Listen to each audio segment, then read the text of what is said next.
Il était une fois un pauvre gentilhomme espagnol qui habitait un château délabré, dont les fenêtres disjointes claquaient à tout vent et dont le toit crevé laissait goûter l'eau les jours d'orage.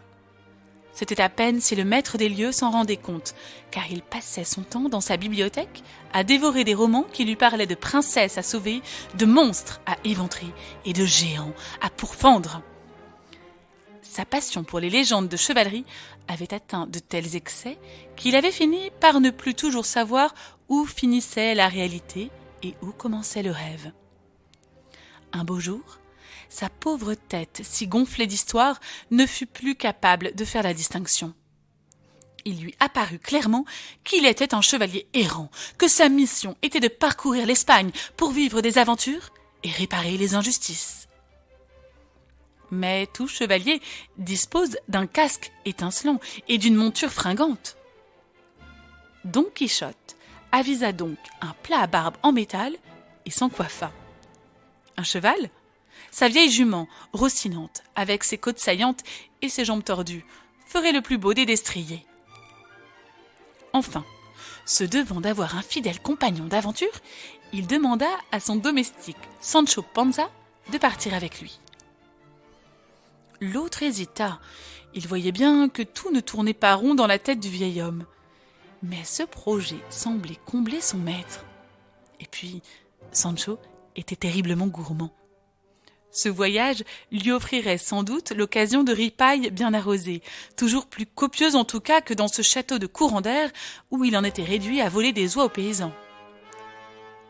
Aussi, ayant bien pesé le pour et le contre, d'un côté la perspective de peiner son maître avec la faim au ventre, et de l'autre celle de courir au-devant des ennuis, mais l'estomac bien rempli, Sancho finit par préparer son baluchon. Les voilà partis sur les routes d'Espagne. L'un pâle, grave, le visage émacié, les yeux perdus dans des rêves chevaleresques, bercé par le pas lent de Rocinante, tout aussi maigre que lui. L'autre gras et jovial, ballotté par le trot de son petit âne, court sur pattes. Les paysans qui croisaient ce duo contrasté ne pouvaient se retenir de rire et se demandaient tout bas qui était ce chevalier à la triste figure. Ils arrivèrent bientôt en vue de Barcelone. Ce jour-là, la place du marché était en fait pleine de toreros en cape rouge et de filles en robe à volants. Le plus joli couple qu'on put voir, c'était Quitri, la fille de l'aubergiste au bras de Basilio, le barbier du quartier. Les deux jeunes gens bondissaient, riaient, se cambraient, marquaient leur danse du talon et de l'éventail, avec toute la fougue de leurs 20 ans, et un plaisir d'autant plus grand qu'ils avaient rarement l'occasion de se voir. L'aubergiste entendait marier sa fille à un riche imbécile et ne voulait pas du pauvre barbier. Ce fut à ce moment-là que Don Quichotte entra dans la ville, annoncé par les sonores coups de trompe du fidèle Sancho.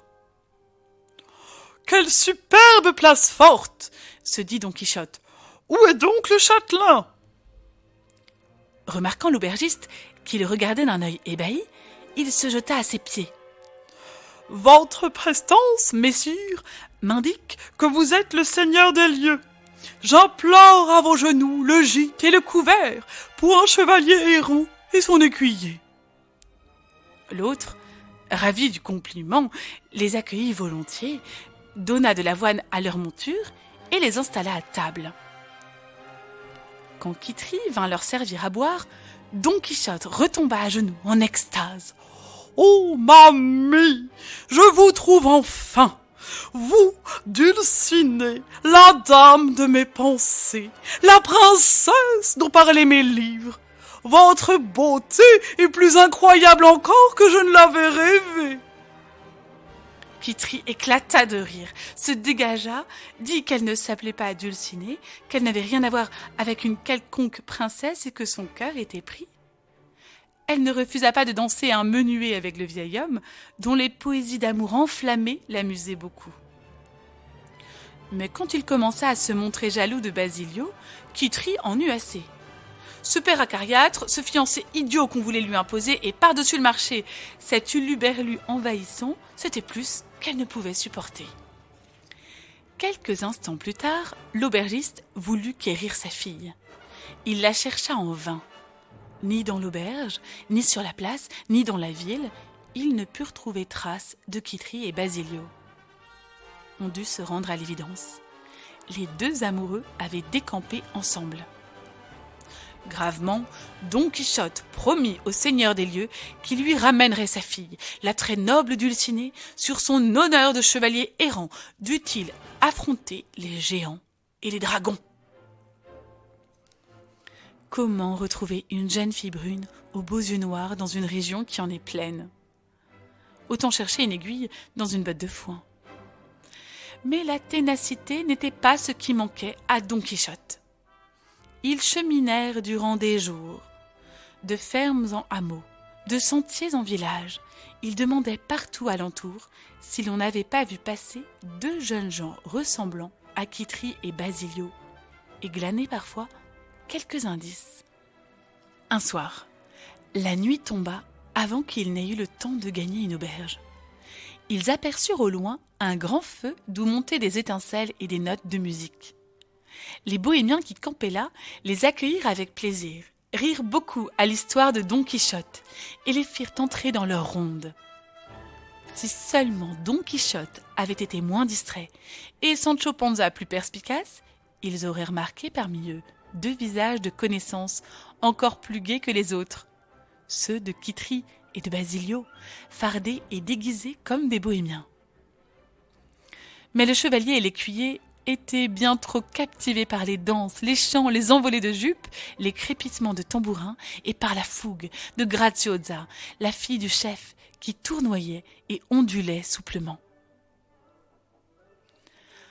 Après les danses, le chef des bohémiens proposa à ses deux hôtes un spectacle de marionnettes. Don Quichotte, ravi, se laissa envoûter par cette histoire de chevalier qui lui rappelait ses chers romans, et qui ne manqua pas de lui monter à la tête. Quand une grande poupée de bois parée de piécettes dorées et de chiffons de satin entra en scène, et qu'un dragon de carton cracha vers elle ses flammes de papier rouge, Don Quichotte se dressa comme un ressort et se jeta sur le petit théâtre, la lance en avant, à l'affolement des marionnettistes qui s'enfuirent avec leurs pantins. « Dulcinée, oh mon aimé, tenez bon, je viens vous sauver !» cria-t-il en se prenant les pieds dans l'estrade. « Mais où êtes-vous » Et avisant la lune qui arrondissait son disque blafard. « Oh, je reconnais là-haut votre visage, pâle de terreur. On vous menace donc. Ce doit être ces géants dont j'aperçois là-bas les longs bras. » Aussitôt, il l'enfourcha rocinante et la lança au grand galop sur de paisibles moulins. L'aile de l'un d'eux lui asséna un coup qui le désarçonna et l'expédia au royaume des songes. Il vit d'abord 36 chandelles qui grandirent, s'épanouirent, se dotèrent de robes et de sourires, devinrent autant de belles jeunes filles et de gracieuses fées à défendre contre d'énormes monstres. Car, même assommé, Don Quichotte restait preux chevalier. Ce rêve délicieux où flottait le visage de sa Dulcinée finit par s'évanouir sous la chaude lumière du soleil. Don Quichotte ouvrit un œil, sursauta, frappa l'épaule de Sancho qui ronflait à ses côtés. « Debout, écuyer, assez perdu de temps, Kitri et Basilio ne doivent plus être loin. Retrouvons-les avant que son père ne la rattrape. Je m'étais trompé, vois-tu, ce n'était pas elle, ma Dulcinée.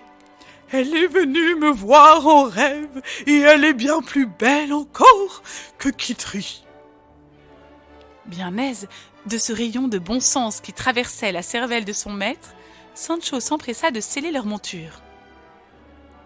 Quand les bohémiens comprirent que Don Quichotte ne voulait plus séparer les amoureux, mais les aider, ils leur indiquèrent l'endroit où les jeunes gens étaient partis se réfugier, la taverne d'un de leurs amis. Don Quichotte et Sancho Panza l'atteignirent vers midi. Hélas, ils n'étaient pas les premiers sur la piste des fuyards.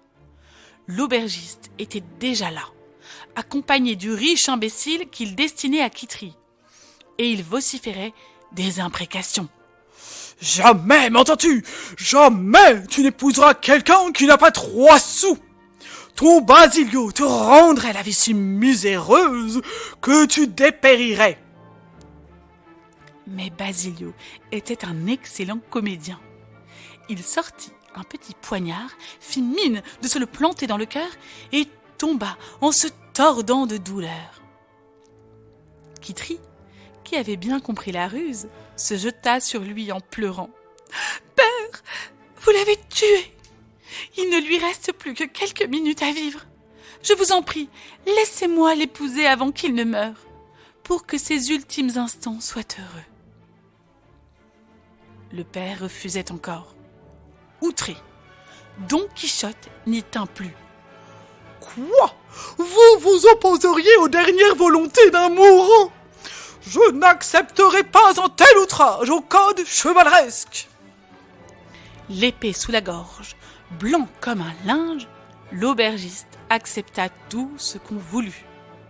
L'urgence justifia qu'on dérangeât un prêtre, attablé non loin, pour bénir l'union des amoureux. Quand il fut le mari de Kitri, Basilio soudain se sentit mieux.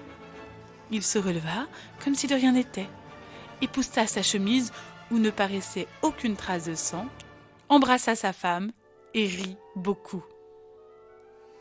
L'aubergiste comprit qu'on s'était joué de lui, mais ne pouvant plus rien dire, il contint sa colère, car au fond, il était bon homme et le bonheur de sa fille le touchait. Il organisa pour elle une réception somptueuse dont on parle encore aujourd'hui, où l'on rôtit des veaux entiers et où la moitié du pays dansa. Il va sans dire que le brave Don Quichotte, qui avait œuvré à leur bonheur, occupait une place d'honneur et que Rocinante, ce jour-là, reçut double portion d'avoine. Quant à Sancho, repu d'oie savoureuse, il se jugea amplement récompensé d'avoir traversé tant de péripéties et prêt à en affronter d'autres. Ils connurent encore 1000 aventures, en effet, qu'il serait trop long de raconter ici, mais que vous lirez peut-être un jour.